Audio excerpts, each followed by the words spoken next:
Hello and welcome back to Ghosthunter. You may be able to tell we're currently backtracking a little bit because there's something that I'm going to take care of before we get too much further on. I am editing part around this part, but this is what we needed to do earlier that I mentioned a few videos ago in the graveyard with capturing this little guy. Now we're just waiting for him to go to sleep, and I'll show you how this works. Because while he's awake, he's completely invincible to everything, but if you can get a grenade on him while he's asleep, then he becomes vulnerable. Which means we can finally capture one of these things.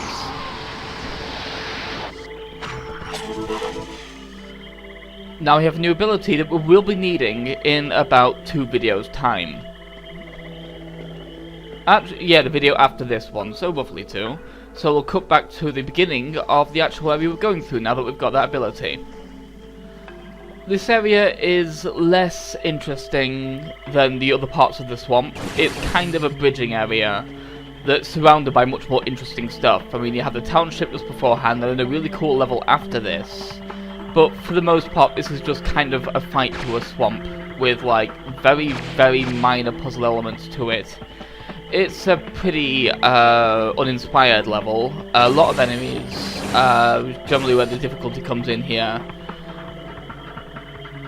Still has some visually interesting stuff, like these barricades made of makeshift barricades made of tombstones, that kind of thing, and that gazebo to the left that you can see behind that wall, but not quite enough. Although it's interesting to be able to explore one of this type of area, because this is kind of the classic area everyone thinks of when you think of Louisiana Bayou. So it's it's important for environmental variety for this area to exist. It's just not the most interesting variation on the swamp that we've seen, because we've already seen like the old abandoned mansion and the old abandoned town, that kind of thing, which of course have more variety visually than trees and grass. But yeah, here we're just fighting a bunch of these invisible guys. We're chipping away at our health at the time.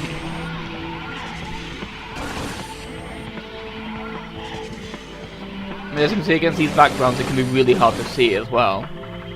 Just about catch them moving around. So with capturing that one ghost, if I hadn't done it then, because this is what I happened to my practice one a few days before recording this, I got to where I needed it, and then the game told me, oh, you need this by the way, and I had to backtrack all the way back here. That was not fun. One cool thing the game does though is it does not respawn enemies unless you're intended to backtrack to an area to go somewhere new. So if you just you miss something or something like that, or you just want to go back for shotgun ammo that you ignored because you didn't need it at the time, you can just kind of jump back and grab it without having to worry about any enemies spawning in and wrecking your day. Here I've got the shotgun out, getting a little paranoid because of a set piece that will be coming up in a section similar to this. I do like that shot at the town hall though. So let's climb over this makeshift barricade, and we'll see what lies beyond. Yep, more enemies and more little barricades. And here I am screwing up on the clambering mechanics because it can be a little bit finicky. It's not the best platforming.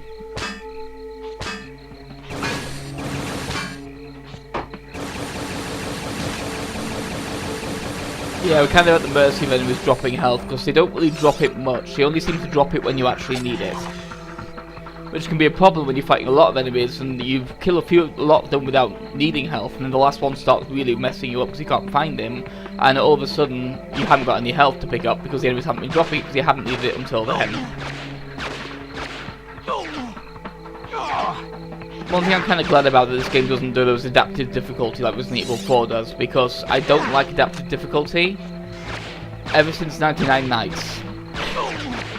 I got into the first level of that game, I got through it, enjoyed the beginning of the story and thought it was getting interesting places, and then because I did too well in the first level, got to the second level and just kept dying. And unfortunately in that game, dying didn't reduce the difficulty again, so I had no way of resetting it, so I was just stuck. And I was like, come on, you've intrigued me here, don't ruin it for me now. With bad mechanics. You have an interesting plot going on, an interesting thing. But that's a digression. Yeah, as you can see, picking up these little things can be a bit finicky because, again, they'll bounce off the environment a lot, and when they're on an upper ledge, that's very likely to happen because they only really come straight to you when they actually attach physically to the grenade. Otherwise, they have kind of a cat and mouse that can orbit around it a little bit, so they can catch on things if the grenade just skims past them. It causes them to move, but it doesn't actually latch onto them. They just kind of get pulled generally towards you, which can be helpful for grabbing bits of health now that are just out of reach. And here's where this area is kind of dangerous. Managed to dodge that attack though. But that's the problem, there's two of them here. A dirty trick. And there you see how bad they can be. That did a lot of damage to us and then a follow-up hit as well. And all of a sudden we have no health, and we have no pickups because we played too well. Whoops. And yeah, they just can't get over this quest. Again, the physics is just not letting me get them, despite the fact that I clearly need them. Because the maximum ammo is 160, I think, something like that. No, 200. 160 in the gun, 40 in the clip. Don't know if you'd really call it a clip. I like these roots that are sticking out the walls, where the barricades between the swamp and path stop breaking down and become just natural cliffs. That's fairly interesting. And we actually get to a swampier area here with actual like stagnant water and everything. And this area looks a bit more interesting than the previous shanty barricade did, but again, it's just a contrast situation here.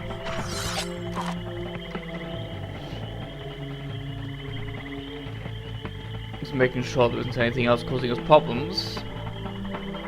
So let's just progress across the swamp and see what we can find.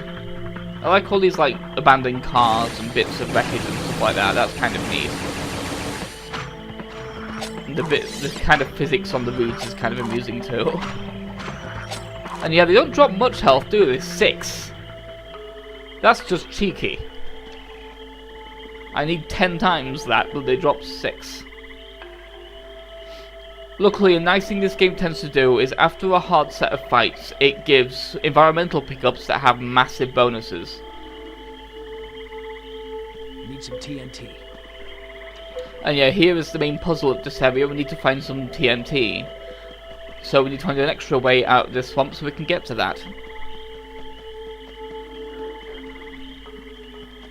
Again, I'm being kind of paranoid with the weapon out here, but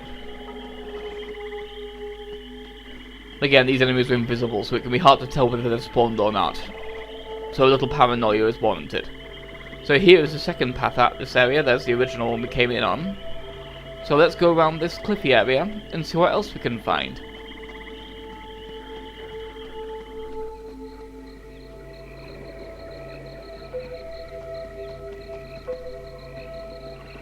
Yeah, it feels like there should be enemies here, but this is more just one of those buffering zones, most likely so it can load the next area seamlessly by going around all these massive rocks. There's never any enemies in this area, probably because it would cause the game to chug loading this part of the area, which is much bigger. As you can see with bigger areas, like wider open areas, the game tends to do that. It tends to kind of stagger them between corridorish areas to keep it from getting too intensive. You can't all be Prince of Persia.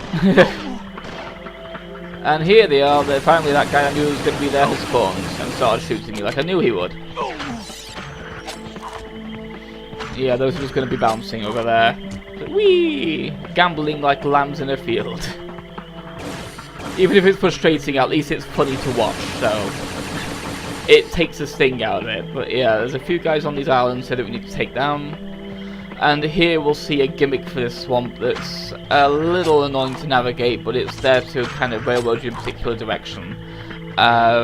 Some of this water is actually a bit too deep to wade through, and Lazarus can't swim. So there's basically invisible walls around the area where the water's just a little too deep, which honestly is a reasonable way of doing that kind of obstacle. It's a good explanation that the water is just too deep and is held down by too much heavy equipment. I can buy that. But it means we have to go a very circuitous route around all these little islands to actually get where we need to go.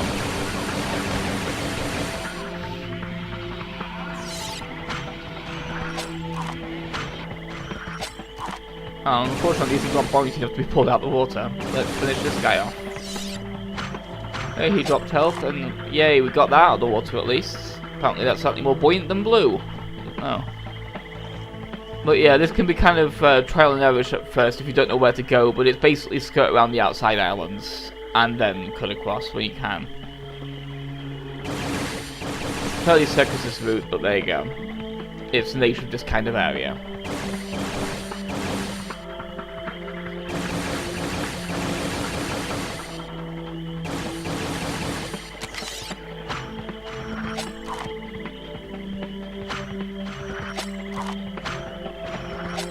Yeah, again, having a lot of trouble catching on to things with the grades. They can be useful and funny to watch things bounce around, but they can be frustrating if you're desperately in need of something and it's just not coming towards you in the heat of battle. That can be a nightmare scenario. So finally we're making our way across to this telltale shack in the northern corner of the swamp. I say northern, I really have no idea which direction this is, there's no compass, but I don't know, it feels northern. Yeah, that's the invisible wall situation. So let's head inside this suspicious looking shack. Find a lot of health. And some more shotgun ammo, which is very nice. And the TNT we've been looking for. So let's head back across the swamp to actually use it. Kind of like these little environmental objects that only really appear here, like the barrels and the metal barrels and stuff. They give at least some visual variety to an otherwise flattish map. And this is a kind of a faster way to get back up this little slope that also leads to the upper ledge. Which means that any pickups we couldn't get before, we can actually get from here now. So that's kind of a nice thing the game does, is give us a way up here. And yeah, that's kind of more ridiculous leg movement from Spider Jones over here.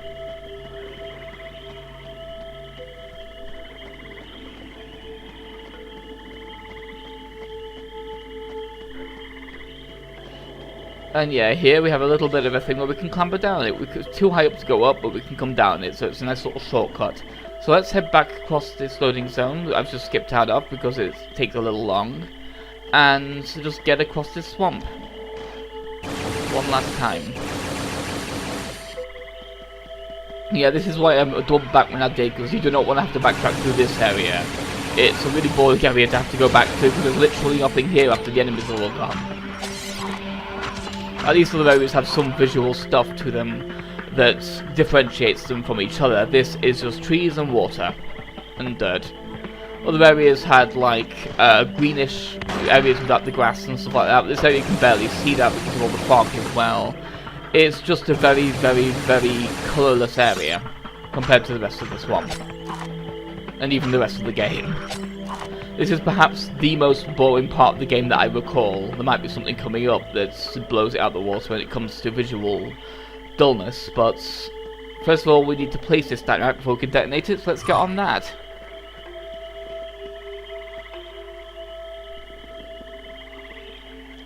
Yeah, it takes a little loading to actually plant the dynamite, but there we go.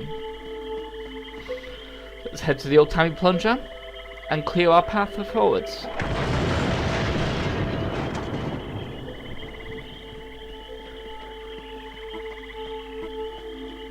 And this bridge denotes the end of the most boring part of the game so far.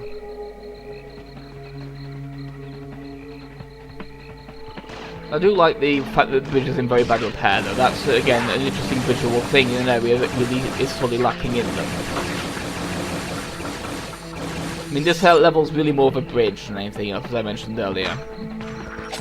It's a transition level to get you from the town to the next area, which we'll be seeing very shortly because we're basically at the end of this area now once we've taken out this sniper over here. I'm having a little trouble getting on.